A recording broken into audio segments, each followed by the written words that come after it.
afternoon. Today is Tuesday. It's January 23rd. The time right now is 5 minutes past noon in Singapore. Overnight, we can see equity markets in the States continue to edge higher into fresh all-time highs. And we can see the Dow Jones has a new high at 38,109.2. And I have to remind each other that the market right now is a little bit overstretched and it is vulnerable to a pullback. So do watch out for the possibility of a pullback because the market has not gone up on very high volume. So this is something to take note of. And of course, in the S&P 500, we continue to see prices edging higher to new high at 4,868.41 overnight. And again, we are looking at a possibility of a pullback, okay, but the general mood right now is that the market rise to go higher, so there is a possibility market will continue to go higher after a pullback. And ideally for the market to be healthy, we want to see the occasional pullback to relieve the pressure and so that the market can actually go higher. So do watch out for potential for a pullback. And tonight we do not have any major equity, we do not have any major economic data released, and the main one will be on Tuesday, where we have the PMIs, a lot of PMIs from across the different nations. We have Germany, Eurozone, UK, as well as the United States. Of course, the big one will be the ISM PMI, which is not going to be scheduled for quite some time, but this is going to be a preliminary set of PMIs. So market will only start to move tomorrow, I would believe. So in the meantime, just be very careful chasing this market ever higher. In the Nasdaq 100, we've seen fresh new high again at 17,450.3 with a bit of a pullback to close at 17,330.3. Again, this market is vulnerable to a pullback if there's going to be one, take it as a relief of the pressure on the upside. And over in Asia, we can see that the Nikkei continues to go higher. This morning, we have a fresh 34-year high. Again, there's nothing new here. It looks like every single day we have fresh new high traded in the Nikkei 225, and the new high right now is trading just under 37,000. Again, this could all unravel very, very quickly if the Bank of Japan do change the monetary policy. Now, today we have the Bank of Japan having their interest rate decision. They have decided to hold interest rate at a current negative 0.1%. There's no surprise here.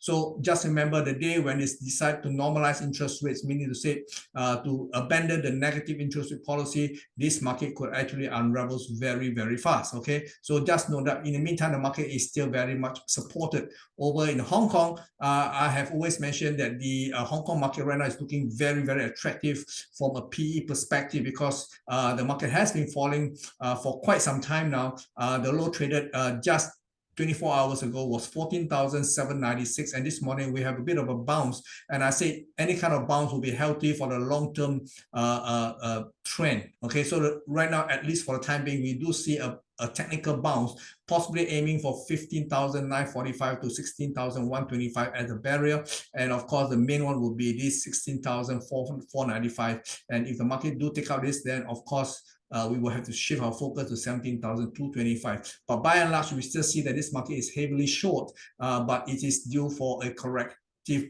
rebound.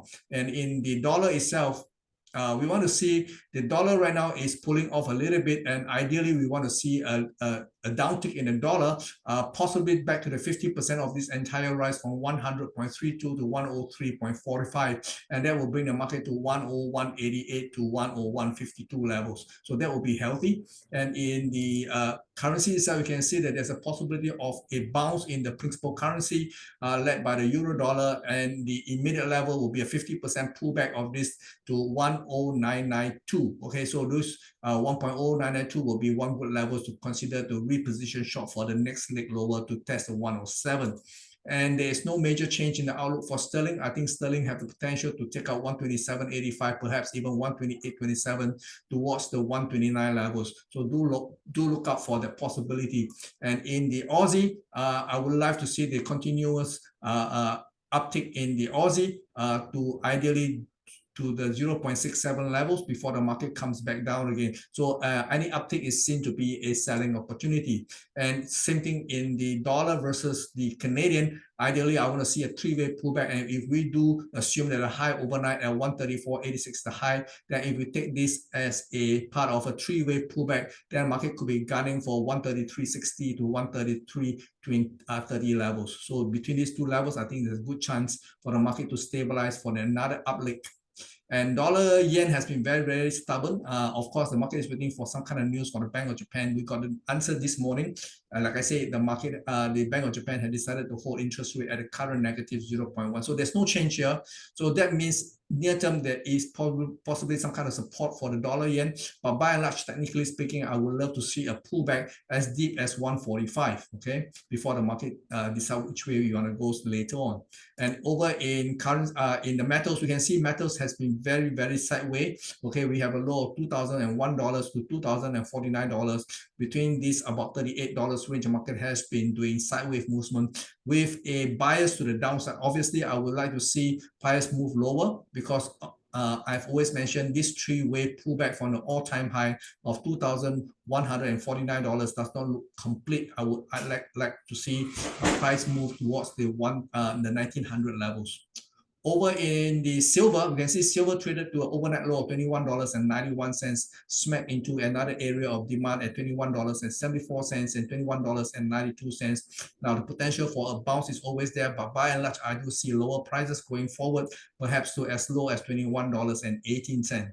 And over in crude oil, you can see crude oil managed to rally. And this time there is a technical change here. We can see that the market has taken out a near-term resistance line. And although the market has not convincingly closed above this line, but it does look good. Momentum-wise, I think there's a good chance the market will take out $76.14 to the nearby target of $77.71 to $77.96, perhaps even to the $79. Okay, so this is still calling for further gains in crude oil.